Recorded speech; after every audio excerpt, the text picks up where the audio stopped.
Linearly dependent and independent vectors. आज हमारा topic है कि हम कैसे पता करेंगे कि वेक्टर्स जो हमें प्रोवाइडेड हैं वो लीनियरली डिपेंडेंट हैं या इंडिपेंडेंट हैं। यहाँ पर तीन वेक्टर्स मेरे पास अवेलेबल हैं। 1, -2, 3 the first vector, v2 is the second vector that is 5, 6 and -1, v3 is the third vector 3, 2 and 1. We are going to check whether these three vectors are linearly dependent or independent vectors.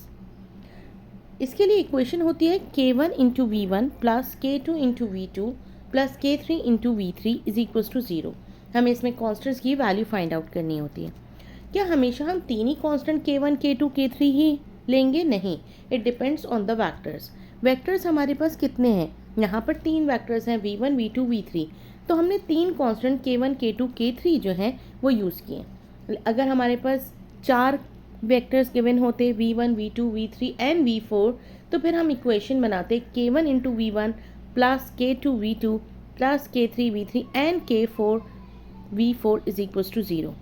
Depend करता है कि आपके पास vectors कितने मौजूद हैं। जितने vectors होंगे उतने ही कांस्टेंट्स आप ऐड करेंगे।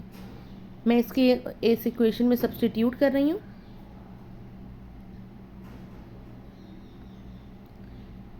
k1 इंटू v1 की वेक्टर था 1, -2, 3, मैंने वही लिखा है।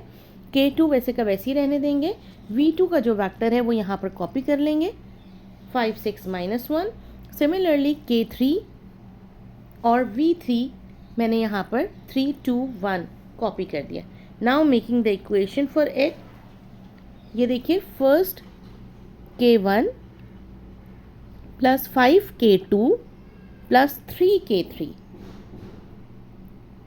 इस तरह हमने पहली इक्वेशन जो है वो कंस्ट्रक्ट की है, is equals to 0। Next equation construct करूंगी तो 2k1 प्लस 6k2 और plus 2k3 is equals to 0। Third equation जब मैं कंस्ट्रक्ट करूंगी तो ये हो जाएगी 3k1 माइनस k2 और plus k3 is equals to 0। मैंने हाईलाइट कर दिए विद डिफरेंट कलर्स। तीन इक्वेशंस हमारे पास मौजूद हैं। हम इसे we are having different methods to solve. मैं यहाँ पर रो इक्विवेलेंट फॉर्म से सॉल्व करेंगे।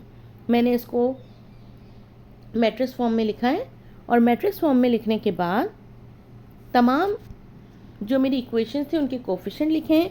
पहले के 1, 5 और 3 थे, दूसरे के -2, 6, 2 थे और थर्ड इक्वेशन मेरे पास 3, -1, 1 थी और सब की वो होमोजीनियस इक्वेशन थी क्योंकि आखिर में 0 आ रहा था। यहाँ पर देखिए, मुझे सबसे पहले क्या काम करना है। सबसे पहले मुझे 1 बनाना चाहिए रो इक्विवेलेंट फॉर्म में, वो ऑलरेडी बना हुआ है, तो मैं -2 को 0 बना रही हूँ और यहाँ पर मैंने R2 + 2R1 करके इसको सॉल्व कर लिया। अब मैं नेक्स्ट 3 को भी 0 बनाना होता है रो इक्विवेलेंट फॉर्म में, तो R3 - 3R1 से इसको सॉल्व कर लिया। अब नेक्स्ट मेरे पास क्या है, मुझे सेकंड कॉलम में 16 को 1 बनाना है, तो मैं पूरी इक्वेशन को डिवाइड करने जा रही हूँ 16 से। सेकंड रो को मैं डिवाइड करूंगी 16 से।